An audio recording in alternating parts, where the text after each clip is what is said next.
আজহারিকে দেশ ছাড়া করেছে নাকি করে নাই? করেছে নাকি করে নাই? এই দামোদর কেপিতে উনার ওয়াজ করানো হয়েছিল নাকি হয় নাই? যেই মিজানুর রহমান আজহারি এই অঞ্চলে ওয়াজ করে গিয়েছেন, দীর্ঘদিন ধরে মালয়েশিয়াতে আছেন। আমার আমির হামজা ভাই কারারুদ্ধ রইলেন, কারারুদ্ধ করে রাখলেন 3টি বছর। কোরআনের পাখি আল্লামা দেলোয়ার হুসাইন সাইদিকে 13টি বছর কারারুদ্ধ করে রেখেই ক্ষান্ত হন নাই, বরং তাকে ক্লিনিক্যালি চিকিৎসা দিয়ে তাকে ইনজেকশন পুশ করে এই পৃথিবী থেকে শহীদ করে বিদায় হয়ে করা হয়েছে নাকি হয় নাই? হয়েছে নাকি হয় নাই?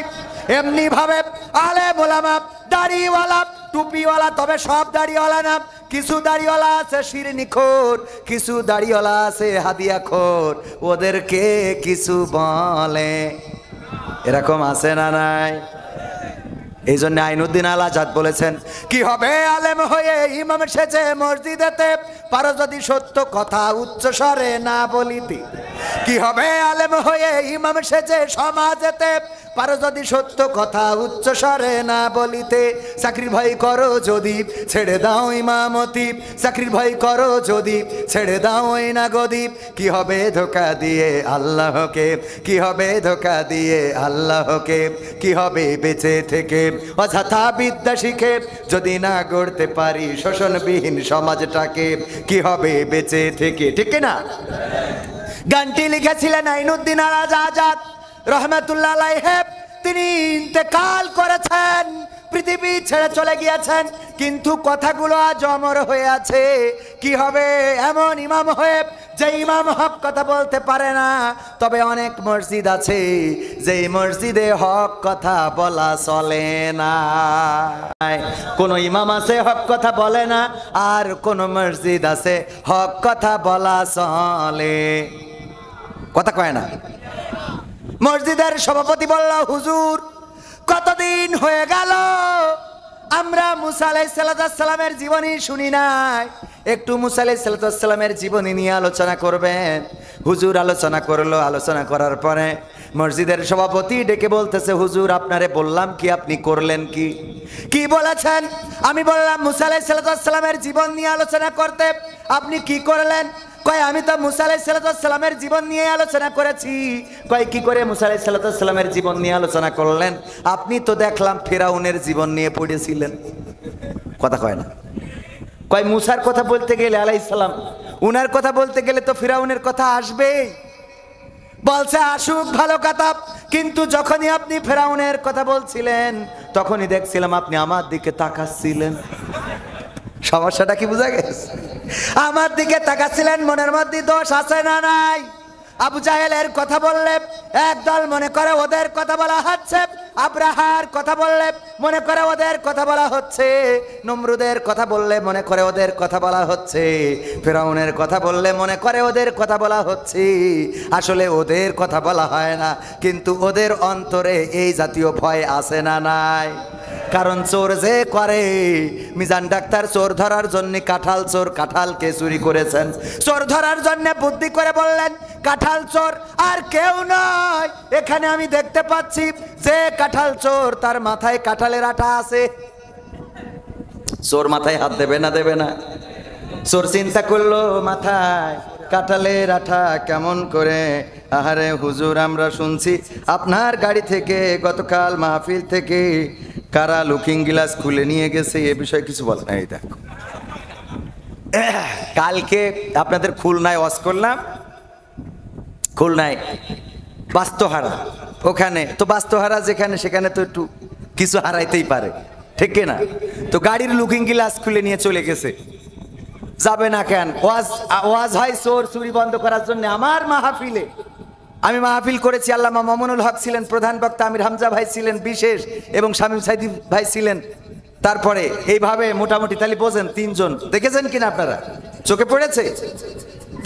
মামুনুল হক, আমির হামজা, আল্লামা দেলোয়ার হুসাইন সাইদির সুযোগ্য সন্তান আলহাজ শামীম সাইদি সহ অ্যাডভোকেট গাজী এনামুল হক, আব্দুল সালাম যুক্তিবাদী, রকনুজ্জামান, মনোয়ার হোসেন মুমিন, এনামুল হাসান বিন নূর, সাইফুল্লাহ বিন কুরবান, আবুল কালাম আজাদ আজহারি সব এক জায়গায় করেছি।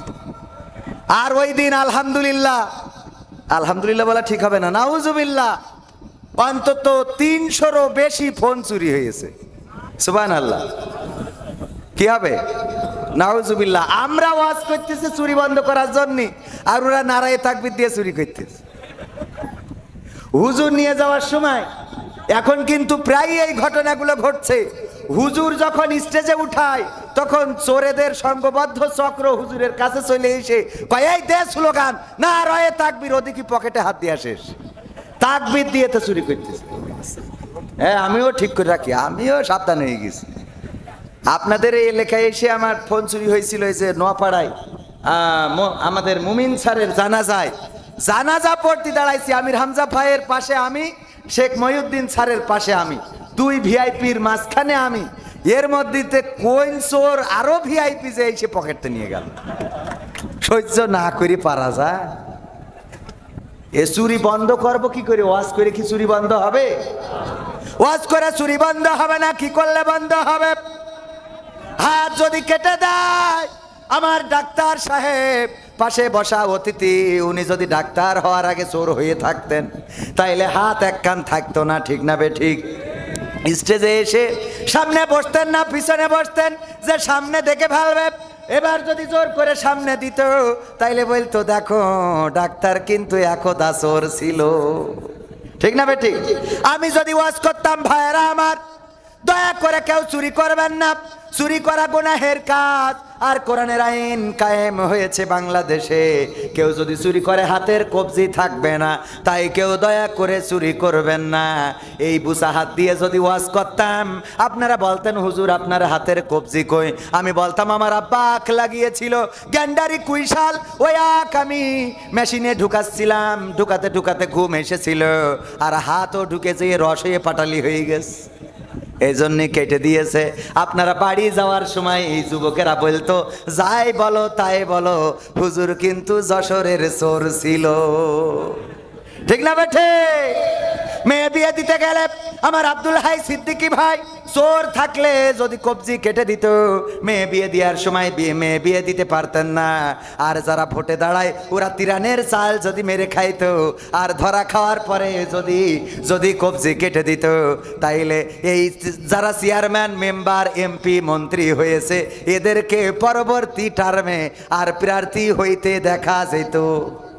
কারণ ওরা যে হাত উঁচু করি বলবে, ভাইয়েরা আমার খেলা হবে, পালাবো না, পালাবো না, এই কথা বলতে পারতো? এমপিরা সব কোথায় গেল, মন্ত্রীরা সব কোথায় গেল, কোথায় কাদের কাকা? তাদের ছাড়া দেশটা কেমন লাগে ফাঁকা ফাঁকা। আমার এমপিরা সব কোথায় গেল, আমার কলিজার টুকরা মন্ত্রীরা সব কোথায় গেল, কোথায় কাদের কাকা? তাদের ছাড়া দেশটা কেমন লাগে ফাঁকা ফাঁকা, ওদের ছাড়া দেশটা কেমন লাগে ফাঁকা ফাঁকা। পালাবে না, পালাবে না, যাই না তবু দেখা, পালাবে না, পালাবে না, যাই না তবু দেখা। তাদের ছাড়া দেশটা কেমন লাগে ফাঁকা ফাঁকা। আইন মন্ত্রী আটকে গেল আইনেরই ফাঁকে, দাড়ি ছাড়া দরবেশের ভণ্ড ভণ্ড লাগে। সবাই বলা লাগবে। আমি তো আকার শুনে গান গাইলে তো আর অসুবিধা নেই, আছে? হ্যাঁ, পরে পুরা ঘুরে আসলি কাটি খুলবে, সে পর্যন্ত তো গাই নাকি? তারপর যা হয় হবে। বলছে আর আসবে না, ষড়যন্ত্র থেমে আছে। আপনি যদি ঘুমিয়ে থাকেন আর চায়ের দোকানে বসে যদি বলেন যে বাইডেন এইবার থাকবে না, ডোনাল্ড ট্রাম্প আসবে, চায়ের দোকানে রাজনীতিবিদ আছে না নাই? ইউক্রেন আর রাশিয়া যুদ্ধ কেন এত লম্বা সময় ধরে হচ্ছে, বাংলাদেশের কেউ বলতে না পারলো, চার দোকানেরও বলতে পারে, কথা কয় না। বিজ্ঞানী আছে না নাই? বাংলাদেশের বিজ্ঞানী 2 লাখ টাকায় হেলিকপ্টার বানাইছে, খালি উপরে একটা ফ্যান ঘরে, আর আমাকে টেলিভিশনরা ওই নিউজ প্রচার করে। অথচ আমাদের সেক্রেটারি জেনারেল এখানে এসে 1.5 ঘন্টা কোরআন হাদিস থেকে বয়ান করে গেল। একটা রাজনৈতিক দলের সেক্রেটারি, তার বয়ান নেওয়ার জন্য একটাও মিডিয়া আসে নাই, কথা কয় না। এসেছে বলেন, কত বড় শয়তান এই মিডিয়াগুলো, চিন্তা করতে পারেন? এগুলো প্রচার করে না, কিরা একটা সিলিং ফ্যান উপরে লাগায় সুইচ একটা দেয় ঘরে, আর কয় এই বিজ্ঞানী আমেরিকায় তৈরি হলি, ও আকাশ নিচে নামায় তো পাকামো কোথায়। বাংলাদেশের বিজ্ঞানী আর বাংলাদেশের সাংবাদিক, এদের আমাদের দেশের বিজ্ঞানীরা হইল পয়লা বৈশাখে ঠাকুর তৈরি করে, ওই আবার কারেন্টের তারে বেঁধে শর্ট খেয়ে 3 জন মরে যায়, কথা কয় না। এত লম্বা, অন্য দেশে ড্রোন বানায়, অন্য দেশে বিভিন্ন যা বানায়, সে তো আমি নামই করতে পারবো না। আর আমাদের দেশের বিজ্ঞানীরা, ওরে সাংবাদিক যে করছে যে উনি একজন সিএনজির পাশায় একটা ফ্যান লাগাইতেছে, আর উপরে মাঝখানে লিখে দিয়েছে হেলিকপ্টার, ব্যাস। এই বিজ্ঞানী নাকি আমেরিকায় তৈরি হলি, নাকি ওখানে বেইমান বানাইতো। শয়তান কোথায়।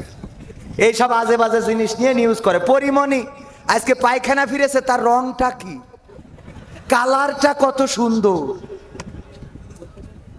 তার বাই বাতাসের সেন্টটা কেমন, নিউজ আছে না নাই?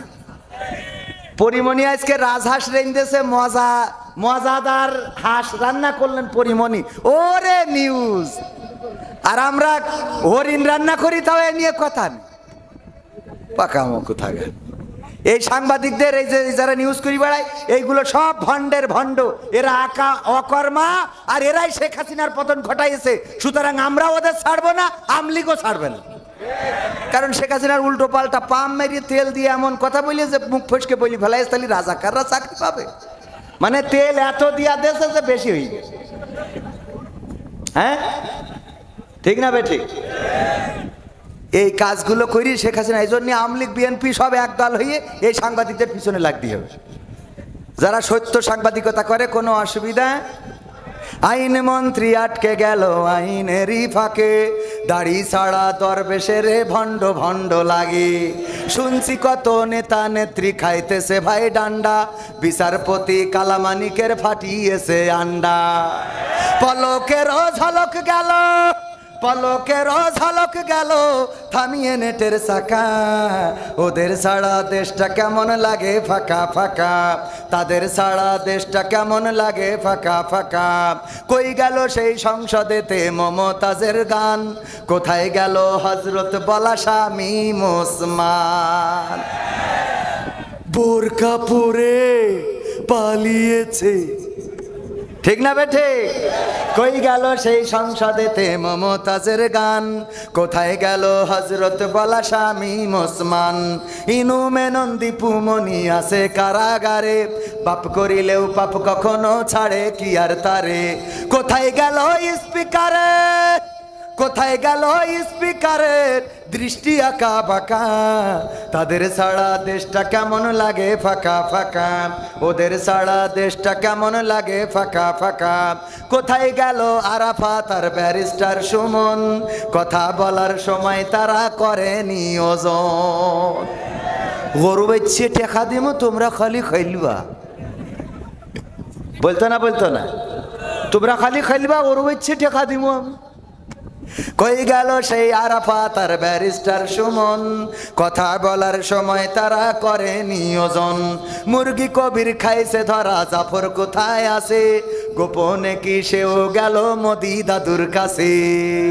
কোথায় গেল এসালমের, কোথায় গেল এসালমের কাড়ি কাড়ি টাকা, তাদের ছাড়া দেশটা কেমন লাগে ফাঁকা ফাঁকা। ওদের ছাড়া দেশটা কেমন লাগে ফাঁকা, লাগে না লাগে না? এখন আর আমাদের